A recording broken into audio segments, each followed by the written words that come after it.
Hey there, champ. Hope you're well. I think it's time that we had a talk.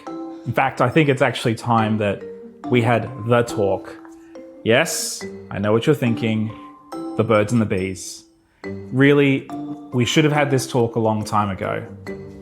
My mate Banjo, it's too late for him, but it's not too late for you. But before you panic, you'll be glad to hear that I'm not here alone to talk to you about it. In fact, I'm not even going to talk to you about the birds and the bees myself. I'm going to invite a friend who is much, much more knowledgeable about this than I am. In fact, my friend is Mikaela Matthes. She's a psychologist and a psychology lecturer at Avondale University. And she works with teenagers all the time. So you're going to be in great hands. So whether you are a teenager or a parent of teenagers, this is a conversation for you. How do we talk about the birds and the bees in a way that is not scary? Does that sound good, Banjo? All right, I'll see you soon. You all right, mate? You all right?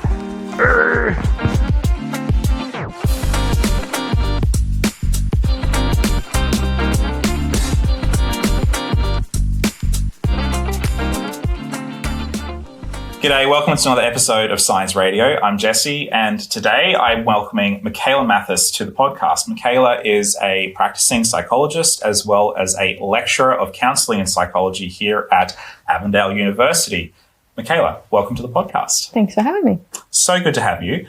Mikaela, let's talk about sex. Why not? Jump right in. You wrote an article for us with that title in the October issue of Science Magazine, which you can read by going to sciencemag.com. But it's all about talking about sex, particularly with your kids and your teens.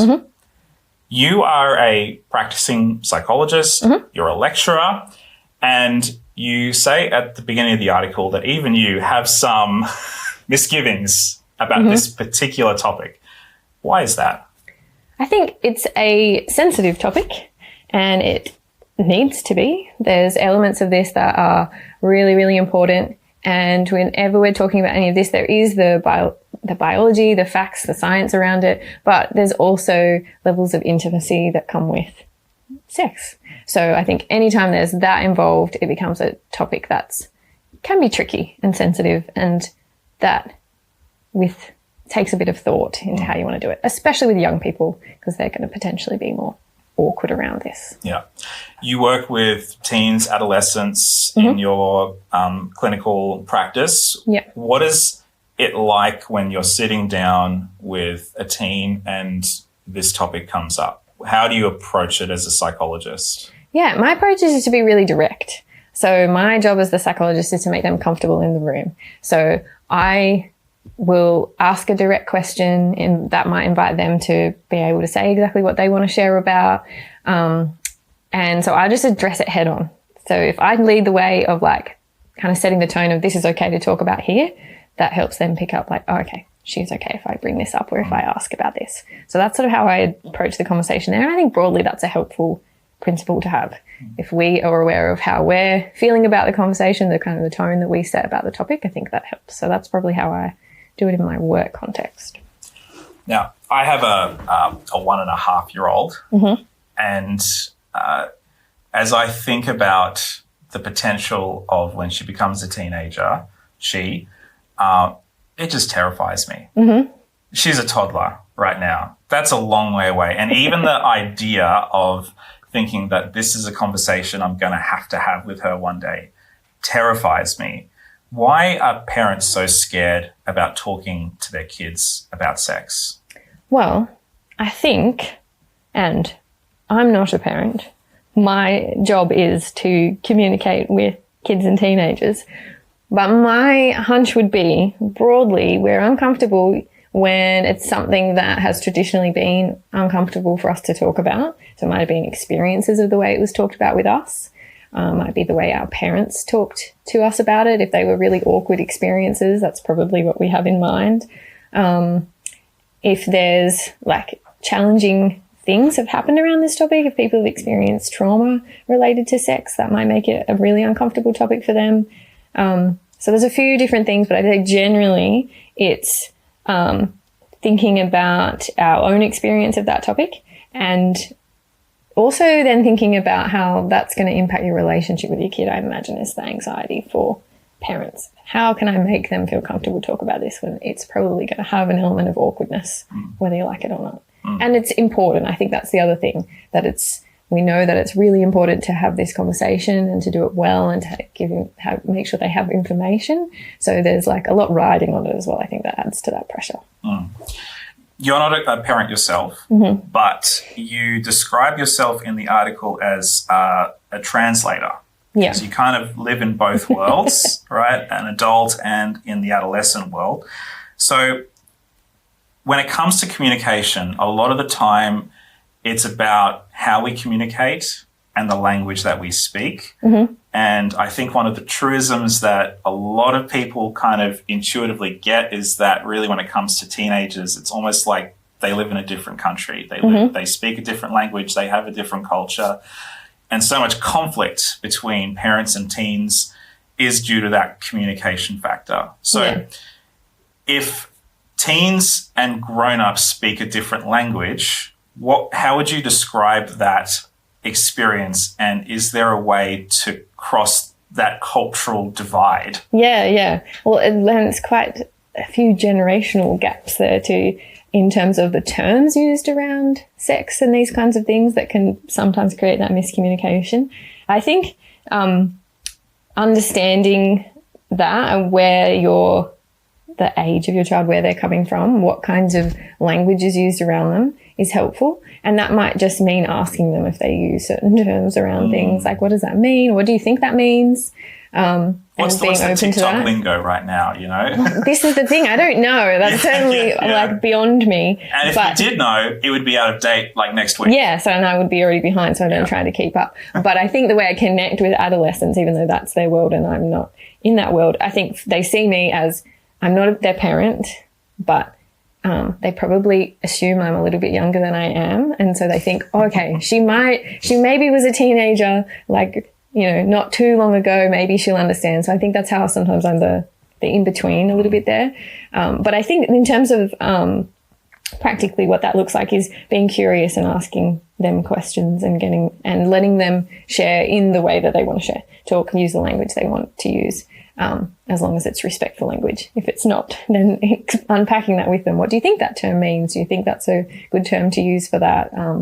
So yeah, being curious, being like learning about that, but also we don't need to use that. If that's not language that fits for you, you don't need to use it as well. That's not going to connect with them. Teens are they're really good lie detectors. They'll pick up if you're not being authentic. So I don't feel like I need to try to come across like a teenager to them. That would not work. I would not be comfortable, and they would see through that straight away. So I think being you and owning, I don't know about this because I'm older than you, or we're not going to see it the same way necessarily, but inviting them to share and teach you about how they see things. I think that means like you're kind of accepting the way they're coming from and valuing that, even though we might think some of it doesn't make any sense. That kind of helps bridge some of that gap maybe a little bit. I think it's inevitable in having these conversations that the big A word is going to creep in, and that's the awkwardness. Is awkwardness just an inevitability? Should we try and avoid it, or should we just embrace it? Well, yeah, I think embrace it. I think it's not necessarily inevitable. There are probably people out there who can comfortably have this conversation, but probably more often than not, there's going to be a level of awkwardness because it's an intimate kind of thing to talk about. And I think that's important because some of that still helps highlight that it's a sensitive topic, that it's not something that we want our adolescents and children talking about with just anybody, that it's a topic that has a level of like privateness to it and sensitivity. It still highlights that it's important to talk about it with the right people. So I think that's important. But also we can just own that, the awkwardness. I think it's okay to say, hey, is this uncomfortable to talk about with me? I'll do this when in my professional setting when I know that something is maybe a bit uncomfortable for young people to be talking about with me. I'll just highlight it and point it out. Say, can see you feel a little bit uncomfortable. This is a strange thing to talk about with somebody else, isn't it? And point that out. Sometimes that helps put them at ease, like, oh, okay, they might be thinking, that there's something wrong with them for feeling nervous or uncomfortable about it. And it also builds empathy. So, yeah, this feels maybe a bit awkward for me too. So I think that's a helpful, just name it, put it out there, say what it is, that's okay. And I guess a lot of kids, you highlight this in the article, that a lot of kids will turn to other adults for information about sex. And I wonder if that's partly because when you're talking to mum and dad about sex, the implication is mum and dad have had sex and I don't want to think about that at all. Like, I'm the eldest of 4 kids, so I know that my mum and dad have had sex at least 4 times and I don't want to think about that. Not to mention any of the other times, at least, even as an adult, but certainly as a teenager. I didn't want to think about that at all. So is that why a lot of kids turn to other adults for those conversations? I think there's probably an element that feels a little bit too close, like to have that conversation with your parent. I think that is also really fitting with the development of an adolescent. So they're starting to broaden their network of people and build community, and their peers become really significant to them. So that's just a developmental thing that they're going through, which is really important for them to do. If their frame of reference and their support network stays as their family of origin, they're going to become quite lonely and isolated. So they're naturally going to start to reach out to other people for information and for support. I would say commonly now it's probably more they're reaching out to social media and getting information elsewhere because there's so much information readily available. And we'll reach out to peers, which has some potential issues as well.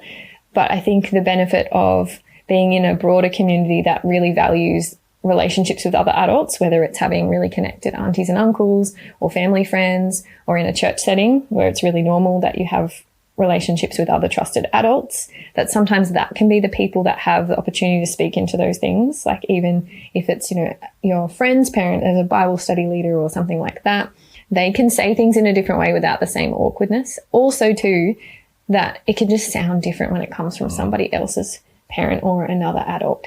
For whatever reason, we have our own response when our parents say something. Could be the exact words. That goes beyond sex, obviously. Yeah, for anything. Yeah. It just sounds different when someone else says it. And that's okay. If they're more comfortable to talk with somebody else or ask another trusted adult about this, let's do this all together. This doesn't need to be, one person trying to have all these conversations. You mentioned before about getting specific and the importance of specificity. But can we talk about vagueness for a minute? Because as somebody who grew up in youth group in a church, I heard all of the metaphors under the sun. And it's that classic Friday night situation where we all know what the topic is and we all know how awkward this is going to be, and our youth leader does their best to try and talk about it in a way that's going to be helpful, but sometimes it's not always that way. So I want to give you a couple of metaphors that I've heard, and maybe if you have a few more, then you can mention them. But let's rank. What do you think the worst metaphors are? So the first one I've got is the chewed up chewing gum metaphor. If you've had sex before marriage, you're like chewing gum. Nobody will want you. Oh, okay. Yeah. Okay. The white dress stain. Oh, yeah. Sex before marriage, it's like spilling wine on a wedding dress. You can never get that dress clean again. And then the last one, I believe you mentioned this in the article, the missing flower petals. Oh, yeah. Right? Every time you give yourself away, you'll lose a petal and soon there'll be nothing of the flower left. So those are a couple that I've heard. Are there any others that you've heard, or, let's just rank them? Yeah. I can't think of any others. Okay. There's some doozies. I do remember one, I think vaguely, it's like the scrunched up ball of paper. Oh, yes. Right? Yeah. It's like it's like the stained wedding dress. It's like you're never going to be able to. You can't get that smooth again. Yeah. Well, everyone loves the toothpaste out of the tube. Right. You can never put it back in the same way kind of analogy. Yeah, you can even demonstrate that in all of its horror and glory. Yep. So these metaphors, good or bad, helpful, not helpful, what's the worst? I think they're really unhelpful. The worst, maybe, The chewing gum one just feels really like used and no one wants to. I feel like, that just feels really... It's quite visceral. Yeah. And just really small. Yeah. Like really insignificant. Yeah. The wedding dress one, that's quite horrible. That one feels like it's got to be down the bottom there. Yeah. And maybe the others are all pretty similar. Yeah. Similar standing. I think some of the issues are, one big one that stands out for me is that lots of those metaphors and analogies tend to be female focused. So almost always. Yeah, almost always. Nobody's talking about nobody's talking about like a chewed up sausage or a carrot. I don't know. I don't know how you adapt them. Maybe it's not helpful. It's pretty horrible either way, but but they tend to be female focused and it implies this message of irredeemability. So if you've done this or you choose to do this, that's it. There's no coming back, which is in direct contrast to what God actually teaches and the purpose that he serves and the relationship that he wants with us. So I think those metaphors are too fixed, they're a little too graphic, and they're not accurate. So I don't think that's particularly helpful. And they paint the picture, right, that if you have a sexual encounter with somebody else, whether it's consensual or even otherwise, and that's, I guess, the other thing, especially for girls, there's that fear of having a sexual encounter against your will. Yeah. And even if you have that encounter, these metaphors still apply. Yes. That's another perhaps even and worse. It's not limited to girls, but again, that's statistically, that's the way that leans a little bit more. And so, that adds to that story, which adds to building shame and the complexity of navigating when something like that has occurred. Yeah. It also doesn't take into account the nuance of the full spectrum of things that could occur before you get married and what that means for you and what's right for you. And so we have the adolescents that are just, wanting to try and experiment everything. But we also have adolescents who are fearful of everything and love to follow a rule. And the downside of that for them is just this guilt and shame that can build around anything they might have done. I don't know if you have this experience in youth group, but, this debate around should you even kiss someone before you get married? And if you've done that, what does that mean? We just then add a whole bunch of emotions to things that shouldn't be that heavy or bad or, Yeah, no, I had friends who were very proud of the fact that they didn't kiss until they got married, which, I mean, at the time, I perhaps thought, oh, well, good for them. Maybe they have more self-control than I do. Yeah. And that's how it was received. Yeah, that you've got a higher moral standard or something. Yeah. And it may be that is right for someone and fits for them, but it doesn't necessarily fit for everyone, and that can be okay as well. But there's not a lot of nuance to that, which also fits with the adolescent brain. They're still developing their ability to think more critically and complexly, so they will think a little bit more black and white. It's probably the risk of metaphors then that they're really going to take a black and white look at some of those things without being able to apply broader nuance to that. So metaphors, they're unhelpful in some ways because they're so vague, but they're also unhelpful in some ways because they paint a very stark picture as you're and they can be inaccurate. Yeah. So what's the better route? Just talk about it, say what it is, like use proper language around it. I think that helps a better, be more clear on what you're actually talking about and what you're actually discussing, as well as from a child safety perspective, using proper terms for body parts and things like that is really important because it helps a young person better communicate if something has happened to them or something unhelpful has happened to them. If they are using vague terms or metaphors or things like that, then it can be harder to understand what has maybe occurred to them. Also, if someone's maybe acting inappropriately to them or talking inappropriately to them, they can be clear around what kinds of things, this isn't what I should be talking about with this person. So, key terms, it's more clear, makes more sense. It's also actually really a really important safety kind of thing. And also to make sure that they understand. So, while metaphors and things can be helpful because they give a lot of information in a short amount of words, there is a chance the other person hasn't taken the meaning that was intended from that. So it's important to check and be more clear, I think, if the purpose is instruction and information.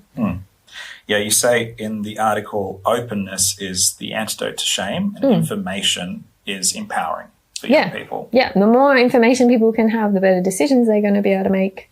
And silence, secrecy breeds shame. So if we just say these are things that are happening, we can talk about these things that can be open, that helps as an antidote to that shame experience too. Empathy and humour. I'm going to quote you again. Showing empathy can help you connect with your child, validates their experience. Even if they disagree with the boundaries that you're setting, empathy communicates that their voice matters. So what does that look like in practice, empathy and humour, and how is that helpful? Yeah, I think empathy could look like acknowledging how the awkwardness, how they're feeling, how you're feeling, and build that shared experience in a conversation. It could also look like if it's maybe having some conversations around, maybe something, a guideline or a boundary that the young person doesn't agree with, empathize that I can see this sounds frustrating to you. You don't understand why I might be recommending this or whatever it might look like. That can help build that they're heard, that what they think, how they feel is important. But they also might be still, as an adult, you have more information and you may have certain things that you get to choose around, but a little bit different in this kind of conversation around sex. But empathizing with it just encourages them that how you feel is important, and it helps you build an understanding of how they're feeling. The humor part is important because you want to talk normally. You don't want to sound like a robot or like, oh no, now it's this topic and like, who is this?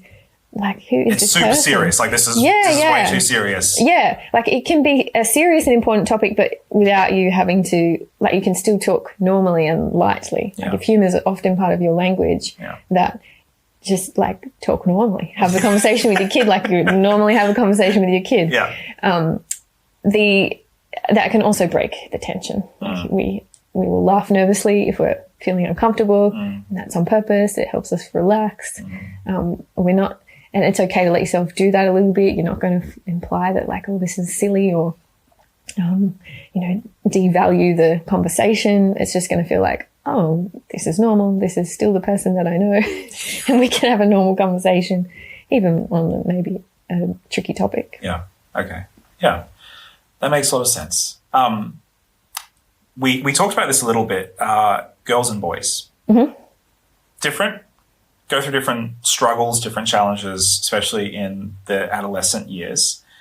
How should we talk to our boys and how should we talk to our girls? Is there some overlap?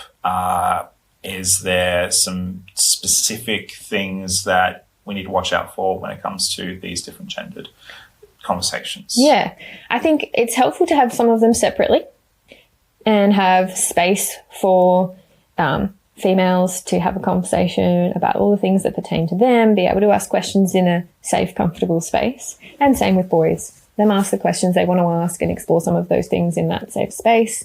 That might look like them having build sort of mentors or having those conversations with the right kind of people. However, it's also important that they hear the information about the other gender. So there's the science biological level that we need to understand all kinds of bodies. That's important.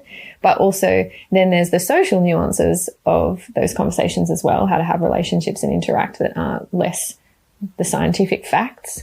So there's elements of that are helpful to have separately that can create safe space for that. But it's also really helpful to have a lot of that together so that everyone has similar information. We need to understand the other people who aren't like us. That helps build empathy, and is important information to know as well. It's important for when the time comes and a young person's going to have sex, it's important that they understand the other person's body as well as their own body. Yeah. So, yeah, both separate and together. Very much knowing the person, the young person as well, what kind of setting is going to be good for them. I'm thinking of like a school setting as well, I suppose, where in class setting you might have a lot of this information being provided together, but having those more, and probably more the like conversational kind of time separately where they can ask questions, and that helps see what's important to them, what are they wondering about as well. On that topic, and this wasn't part of my notes, but we're seeing a trend globally where Gen Z particularly, but also Gen Alpha, I guess it's hard to quantify Gen Alpha because they're so young still, but specifically Gen Z are having less sex than older generations. But at the same time, we're seeing them consume more explicit content on the internet, right?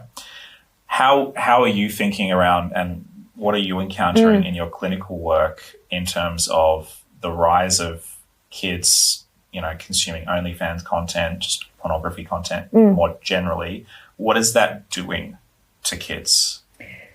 I think I'll start with kind of why I think some of this is happening, or some of the research that I resonate with that explains why this might be happening.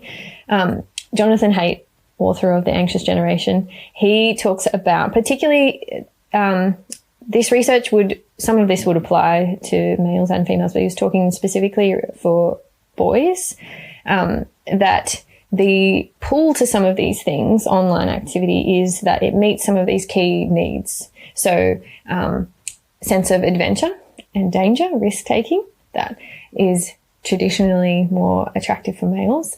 Then you can get all of that in an online world without the actual risk and danger. Then also relationships, or interacting online and in a romantic or a sexual manner, you can also have all of that without the actual risk. Wow. So all of the upside and none of the perceived downside, none of the anxiety necessarily of how to do this properly. No risk of getting turned down. Yep. No Rejection. risk of making a fool of yourself. Yep. Doing something silly, actually hurting yourself. Yep. So you get all these benefits, all these things that appeal to males. So it's like watching a movie or playing a video game, but it's sexual gratification. Yeah, so you get all of that, which are key, like developmental things that males tend to meet and learn how to do. But the other big downside of that is if they're doing that all in an online sense without the feedback or learning to interpret the feedback of the other person, then they don't actually know how to do it in person. Right. So that will flow into risk. The issue we have with males and loneliness currently. Yeah. Incel culture. Yeah. They don't actually know how to connect with a real person. That's really anxiety inducing. They don't know how to pick up the cues. They don't know how to be okay with the rejection, being let down. They don't know maybe even how to reach out or start a conversation or try to connect with somebody. So I haven't actually learned how to do it. Either how to do it helpfully or healthily or at all, because it's really anxiety inducing now. So they can get something that they need. It's really developmentally important, but they don't actually learn how to do it properly. So how about girls? Are girls just not getting approached, or if they're getting approached by males, it's online, and then they're getting abuse spewed at them if they turn the boys down? Like, what does that look like for girls? Yeah, I'm not as aware of the research on that one, but I think the appeal of the online engagement, again, is reduce risk, but probably from a different sense of they're safer online than with a real person, because there's a much more physical risk to them to engage with somebody in the real world. So we can do all of that with a physical kind of barrier and increase safety there. There's a lot of anxiety about trying to meet a new person and how that, or, interact with someone in the real world for a female. There's so many things we're drilled in to be careful of, which is some warranted and sometimes a little bit fear-mongering. And so I'd say there's a protective element there that happens. We're also just seeing across the board, like increasing levels of anxiety and not being able to regulate or be okay with those feelings of anxiety. So it's easier, there's less risk engaging online in any way. So friendships, anything like that. So it makes it easier, but it doesn't actually fulfill the exact same purpose. So then we're seeing loneliness. We're not actually getting the same kind of connection as in person. I suppose this is, being further exacerbated by social media algorithms. I mean, Tinder got in trouble a year or two ago it was proved that women on average got far more hits than men. So you had men who were basically being ignored, and then women who were getting overly, way too much attention, which must do an absolute number on, young women and young men who are trying to date and get out there and meet people.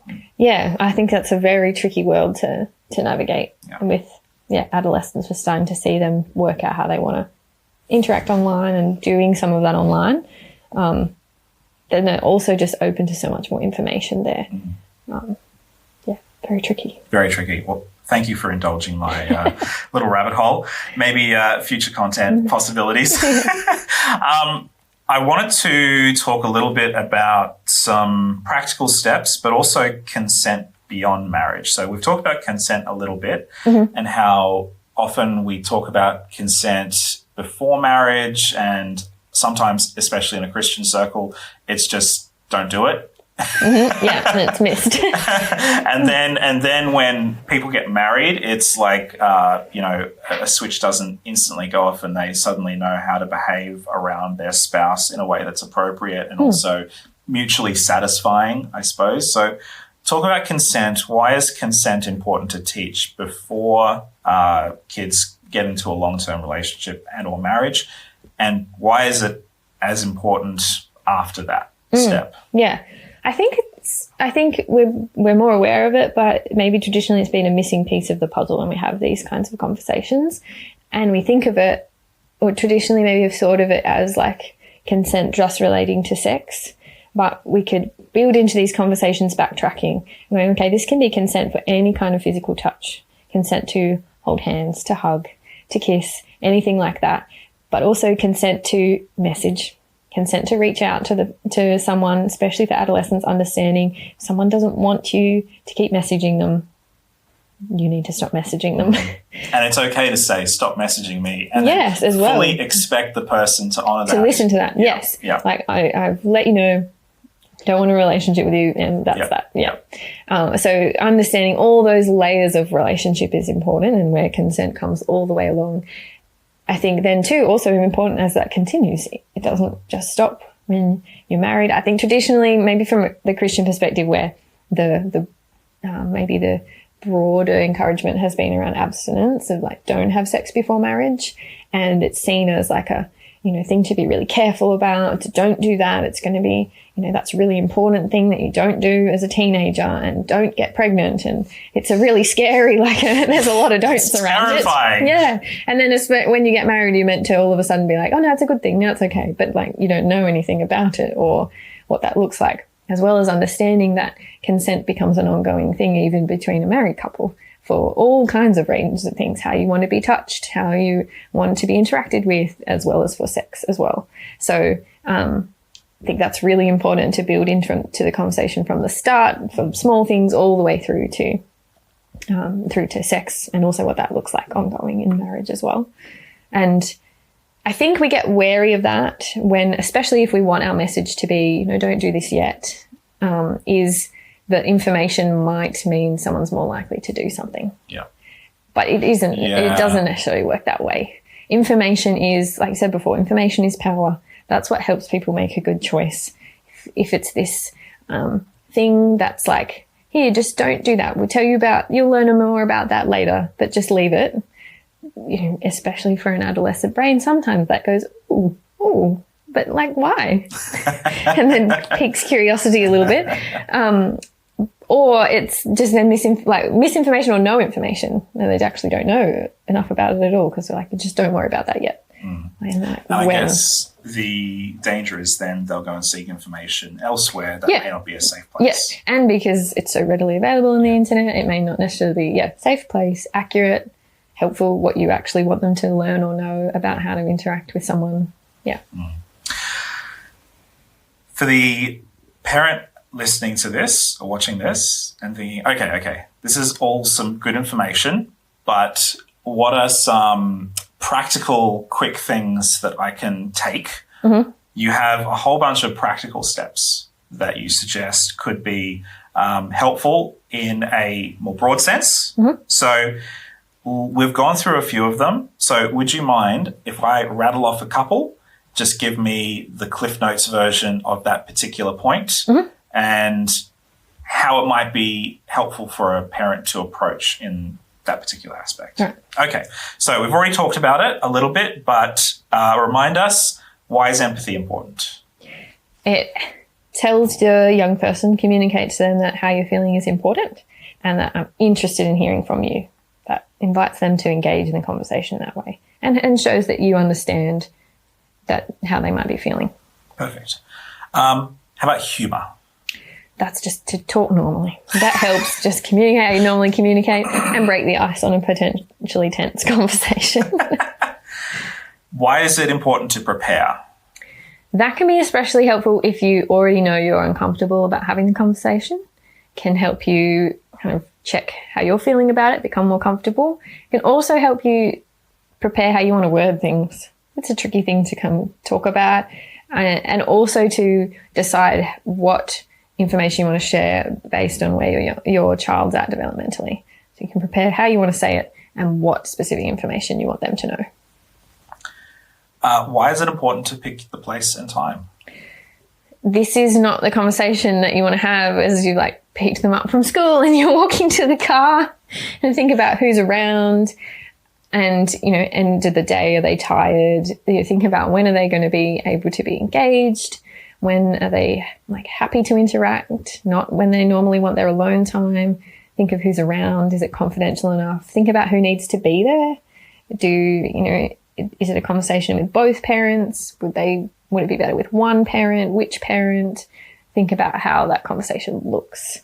It can make that go more smoothly for them. Maybe going over already trodden territory, but why is it important to know your child? Well, that helps you pitch what's going to be comfortable for them and what they need to know, and how they might best receive the information. So if you know they're someone, they like to think about things and then they come back with questions, give them space, let there be an end to the conversation. Nothing worse than being a kid and thinking, when will this end? They just keep talking and I don't have anything I want to ask.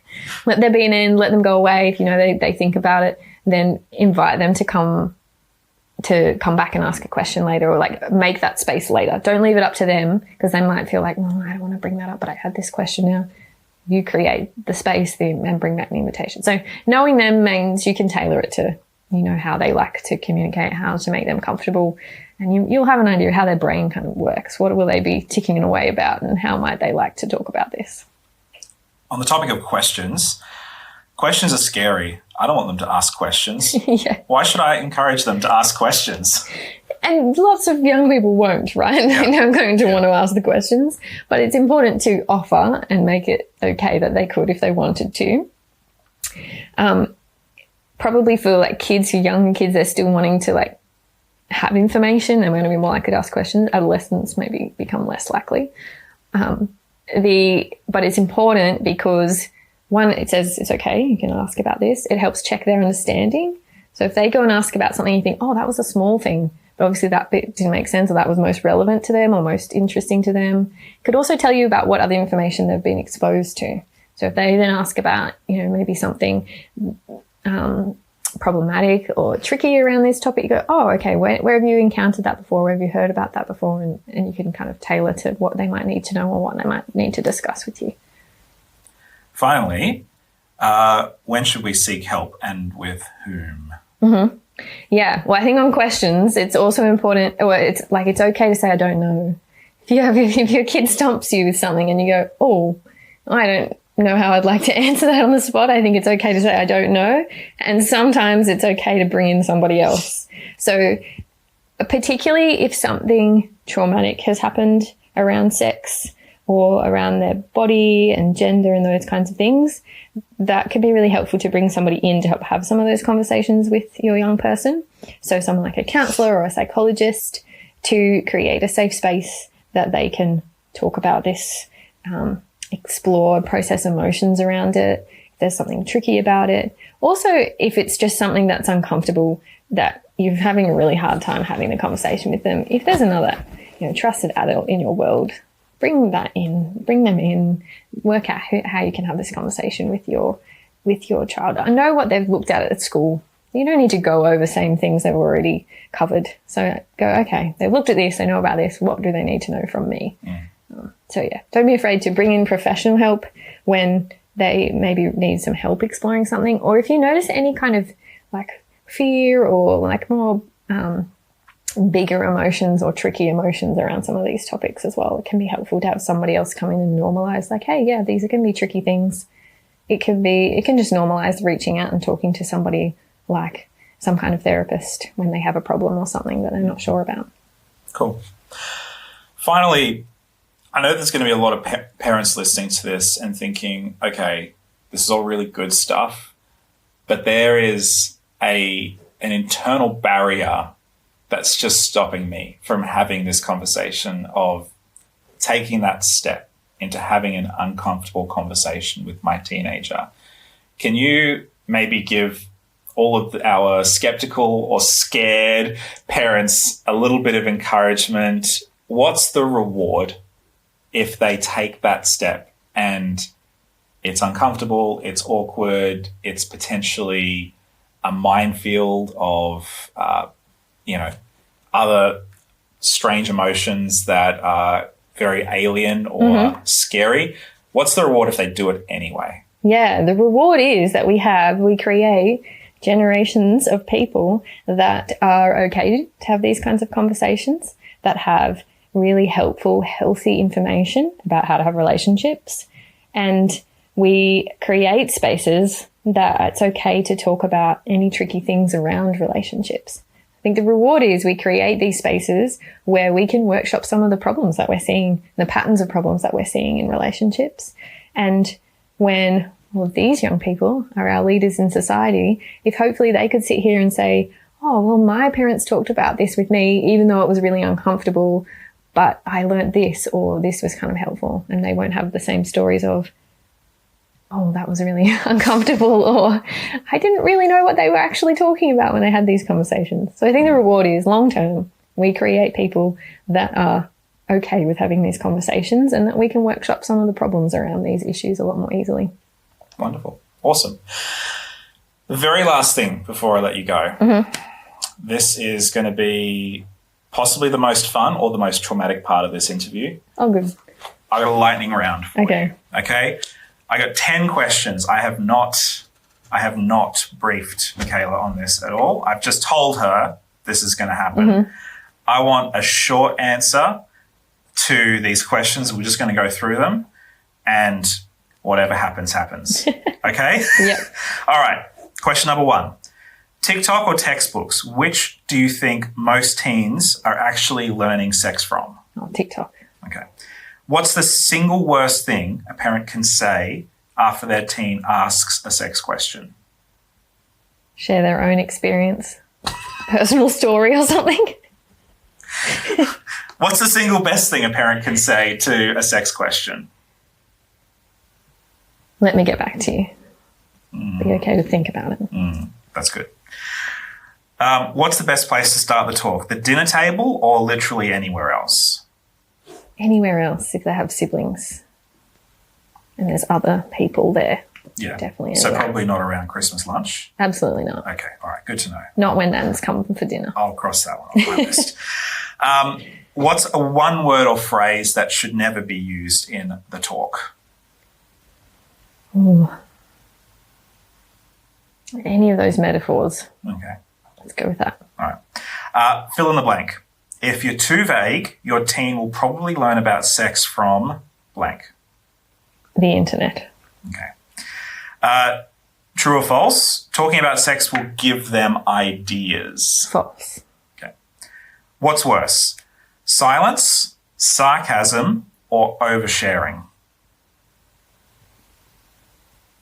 I want to say silence, but oversharing can be pretty bad. We all have that one relative. Yeah. Quick fire. Empathy, honesty, humour. Rank them from most to least important. I'm going to say honesty, empathy. What's the third one? Humour? Humour. Yeah. Okay. Well, they're pretty important. We'll have to go honesty, empathy, humour. Interesting. Okay. Parents are scared of saying too much, oversharing. Is there danger in saying too little? Yeah. That's probably more dangerous. All right. Well, that's your 10 questions. Oh, that wasn't too painless. I mean, painful. It wasn't too painless. Well,